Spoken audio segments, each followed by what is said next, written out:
Welcome to solution classes friend. તો friend, જો તમે હાલ જ જોડાયા હોય તો ચેનલને સબસ્ક્રાઇબ અચૂકથી કરી લેજો, જેથી ડેલી, વીકલી અને મંથલી કરંટ અફેર્સ આપણી ચેનલ પરથી મળી જશે.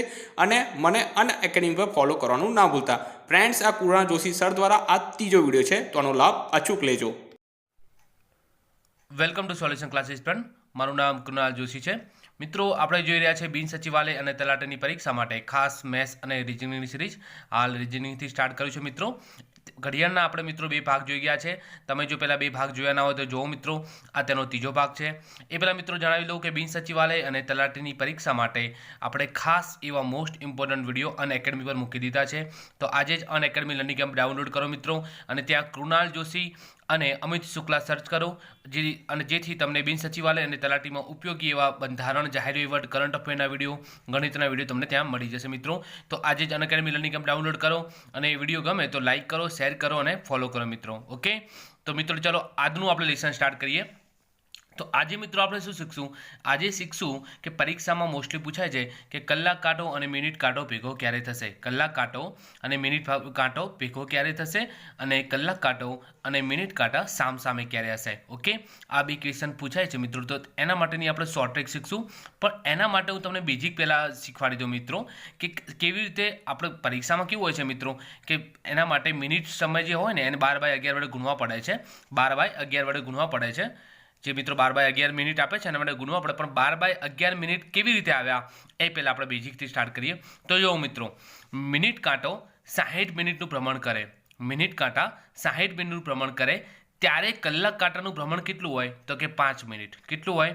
5 મિનિટ. મિનિટ કાંટા 60 મિનિટનું ભ્રમણ કરે ત્યારે કલાક કાંટાનું ભ્રમણ કેટલું હોય? તો કે 5 મિનિટ. કેવી રીતે મિત્રો? જો 12 સમજી લો કે 12 થી 1 વાગવાનો હોય, બરોબર? 12 થી 1 વાગવાનો હોય ત્યારે તમે જુઓ કે 1 વાગે ત્યારે મિનિટ કાંટે કેટલું પરિભ્રમણ કર્યું હોય? તો કે 12 થી લઈને પાછા 12 સુધી, એટલે કે કેટલું? તો કે 60 મિનિટનું. અને કલાક કાંટે કેટલું ભ્રમણ કર્યું હોય?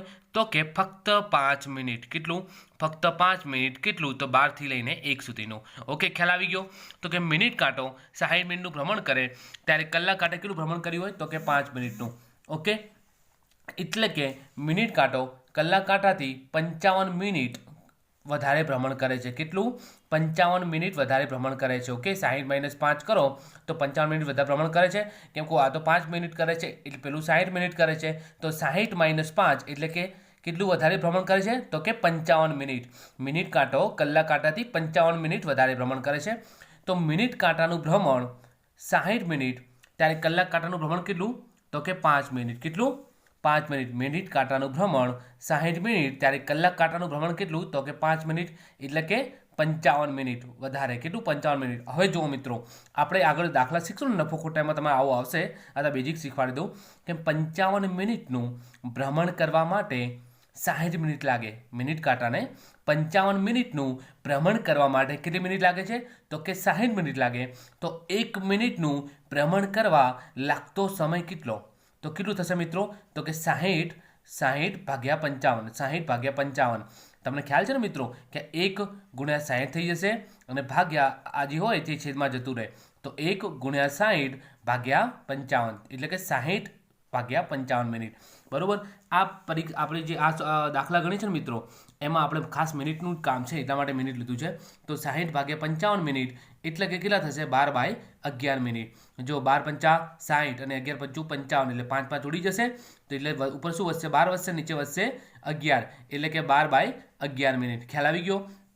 બસ આ જ આપણે યાદ રાખવાનું છે કે 1 મિનિટનું ભ્રમણ કરવા લાગતો સમય બરાબર 12/11 મિનિટ. બરોબર? પરીક્ષામાં તમે ડાયરેક્ટ આ યાદ રાખી શકો છો મિત્રો. આ જ આપણે યાદ રાખવાનું છે સીધું 12/11 મિનિટ. આ તમે એ સંખ્યા યાદ રાખજો. પણ બેઝિક કેવી રીતે આવ્યું તેના વિશે આપણે ખ્યાલ મળ્યો. ઓકે મિત્રો, પરીક્ષામાં તમારે ખાલી આ જ યાદ રાખવાનું છે, 12/11 મિનિટ. જો દાખલો જોઈએ એટલે વધારે ખ્યાલ આવશે. પહેલાં આપણે જોઈએ કે બંને કાંટા ભેગા ક્યારે થશે. તો 5 અને 6 વચ્ચે બંને કાંટા ભેગા ક્યારે થશે? 5 અને 6 વચ્ચે બંને કાંટા ભેગા ક્યારે થશે? જ્યારે પણ તમને પરીક્ષામાં આવું પૂછે મિત્રો, તો પહેલાં જો તમે બેઝિક બે રીતે તમે શોધી શકો છો. તમને બેઝિકથી બી હું શીખવાડીશ કે 5 અને 6 વચ્ચે બંને કાંટા ભેગા ક્યારે થશે. તો મિત્રો જુઓ, 5 અને 6 બંને કાંટા ભેગા ક્યારે થશે? જ્યારે 5 તમે ધારી લો મિત્રો કે 5 વાગે. 5 ક્યારે વાગે ત્યારે કલાક કાંટો ક્યાં હોય? તો કે 5 ઉપર. અને મિનિટ કાંટો ક્યારે હોય? તો કે 12 ઉપર. ઓકે, બંને કાંટા ભેગા ક્યારે થશે? જ્યારે મિનિટ કાંટોએ 5 પર આવશે, જ્યારે મિનિટ કાંટો હોય 5 પર આવશે ત્યારે બંને કાંટા ભેગા થશે. ઓકે, બેઝિક છે. તો જુઓ, હવે તમે જુઓ મિત્રો, મિનિટ કાંટાને 5 પર આવવા કેટલું ભ્રમણ કરવું પડે છે? તો જુઓ 5, 10, 15, 20 અને 25 મિનિટનું કેટલું? તો 25 મિનિટનું ભ્રમણ કરવું પડે છે. ઓકે, તો જે ભ્રમણ કરવું પડ્યું ને એને આપણે લખ્યા છે 25. તો કેટલું? 25 ગુણ્યા 12/11 વડે ગુણી લેવાના. જે મિનિટ હોય ને એને 12/11 વડે ગુણી દેવાના. ભેગા હોય કે સામસામે હોય, જે મિનિટ હોય તેને 12/11 વડે ગુણી દેવાના. ઓકે, તો 25 ગુણ્યા 12/11. આ રીતે બી તમે યાદ રાખી શકો બેઝિક. અને બેઝિક તમે એ બી યાદ રાખી શકો કે 5 અને 6 વચ્ચે, તો એમાં જે પહેલી સંખ્યા 5 હોય ને એની પર જેટલી મિનિટ થાય ને એ મિનિટ લખી દેવાની. 5 એટલે કે કેટલી મિનિટ થાય ઘડિયાળમાં? તો કે 25 મિનિટ. તો 25 ગુણ્યા 12/11. ખ્યાલ આવી ગયો? 5 પર જે મિનિટ હોય, જે બી અહીંયા સંખ્યા આપી હોય એને જેટલી મિનિટ હોય એ મિનિટ લખી દેવાની. એટલે કે 5ની મિનિટ કેટલી? તો કે 25. તો 25 ગુણ્યા 12/11. હવે જુઓ મિત્રો, 25 ગુણ્યા 12 કરો તો કેટલા આવે? કે 300/11. 300/11. જો મિત્રો, પરીક્ષામાં તમને આ રીતે આપ્યું હોય તો ડાયરેક્ટ આ રીતે લખજો. અને પછી તમને આ રીતે આપ્યું હોય એના ભાગ ચલાવીને તમે 27.3 27.3 હવે કેવી રીતે લખ્યું તમે જુઓ મિત્રો, ભાગ્યાને ચલાવો. 300/11 આપણે ભાગ ચલાવે છે તો 11 દુના 22. ઓકે, 10માંથી 2 જાય તો 8, શૂન્યના 0, 11 સીતા 77, 10માંથી 7 જાય તો 3. ઓકે, તો જો આને કેવી રીતે લખવાનું? તો 27.3 અહીંયા છે, 3 અહીંયા લખવાનું. 3/11. 27.3/11 છે, 11 નીચે લખવાના. ઓકે, ખ્યાલ આવી ગયો? હવે તમે જો આને એ રીતે બી ડાયરેક્ટ લખવું હોય ને તમારે, તો આપણે પહેલાં આવતું હતું 5મા 6ઠા ધોરણમાં કે 11 છે એ તો છેદમાં જાય છે. ઓકે, હવે 11 છે છેદમાં 11ને એવી સંખ્યા વડે ગુણો જે 300થી નજીકની હોય. તો તમે જો 11 ગુણ્યા 27 કરશો ને તો જવાબ આવશે 297. કેટલો આવશે? 297. 297 વત્તા 3 એટલે કેટલા થાય? તો 300. તો 300/11 જવાબ આવી જશે. ઓકે, 11 ગુણ્યા 27 કરો એટલે 297. 297 વત્તા 3 એટલે કે 300/11. ઓકે, આ રીતે બી કરી શકો અને તમે ભાગાકારની રીતે બી ઇઝીલી જોઈ શકો છો. ઓકે, એટલે કે આપણે 5 અને 6 વચ્ચે બંને કાંટા ભેગા ક્યારે થશે? તો કે 5 કલાક ઉપર કેટલી મિનિટ થઈ જશે? તો 27.311 મિનિટે બંને કાંટા ભેગા થશે. 5 કલાક અને 27.311 મિનિટે બંને કાંટા ભેગા થશે. ઓકે, ખ્યાલ આવી ગયો મિત્રો? જો સેકન્ડ દાખલો જોઈએ. તો 4 અને 5 કલાકે બંને કાંટા ભેગા ક્યારે થશે? 4 અને 5 કલાકે બંને કાંટા ભેગા ક્યારે થશે? તો જો મિત્રો, સેમ આપણે આગળ શીખ્યા એમ 4 અને 5 કલાકે. તો તમે પેલી રીતે બી કરી શકો. 4 એટલે કેટલી મિનિટ થાય? 4 વાગે એટલે કેટલી મિનિટ થાય? તો કે 20 મિનિટ. તો 20ને 12/11 વડે ગુણી શકો ડાયરેક્ટ. 20ને 12/11 વડે ગુણો તો કેટલા આવશે? તો 20 ગુણ્યા 12 કરો તો કે 240/11. 240/11. જો હવે આપણે અહીંયા ભાગાકાર કરે છે, 240/11 કરો તો 11 × 22, 20, 11 × 11, તો 10માંથી 1 જાય તો 9. એટલે કે 21.9 21.9/11 કહેવાય. એટલે 21.9/11 એટલે કે 4 કલાક અને 21.9/11 મિનિટે બંને કાંટા ભેગા થશે. ઓકે, ખ્યાલ આવી ગયો? જો મિત્રો, હવે 20 આપણે ડાયરેક્ટ કેવી રીતે બી યાદ રાખી શકો અને તમે આ રીતે બી યાદ રાખી શકો કે જુઓ, 4 વાગે એટલે મિનિટ કાંટો ક્યાં હોય? તો કે 12 ઉપર. કલાક કાંટો ક્યાં હોય?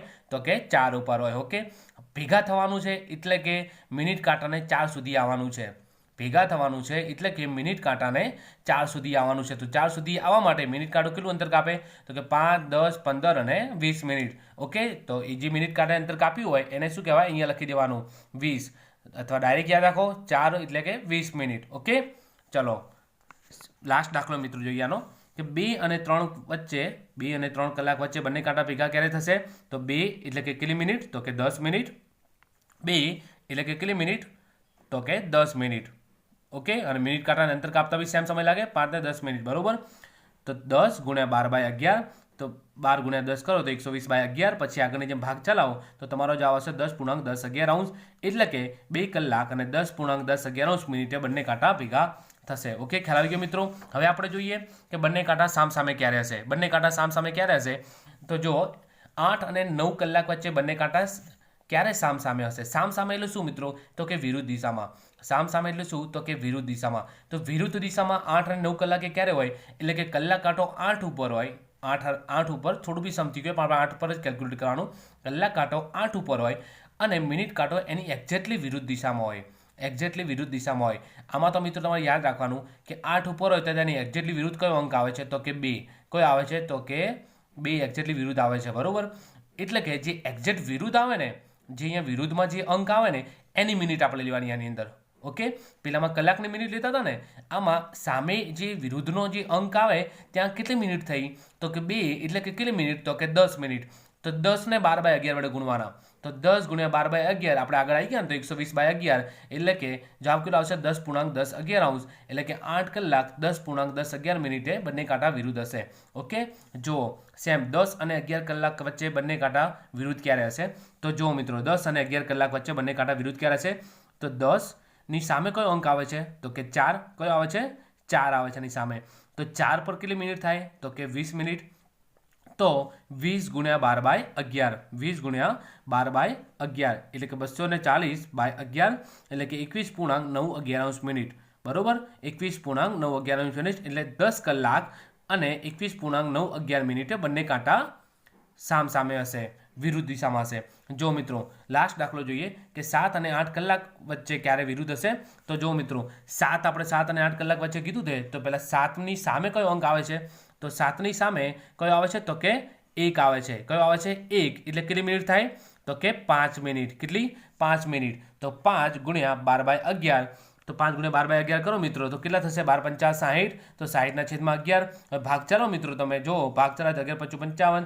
10 માંથી 5 જાય તો 5 એટલે કે 5.511 મિનિટે. તો કેટલા? 7 કલાક અને 5.511 મિનિટે બંને કાંટા શું હશે? વિરુદ્ધ હશે. ઓકે મિત્રો, ખ્યાલ આવી ગયો? મિત્રો જો વિડીયો તમને ગમે તો લાઈક કરજો, શેર કરજો અને ચેનલને સબસ્ક્રાઈબ કરજો.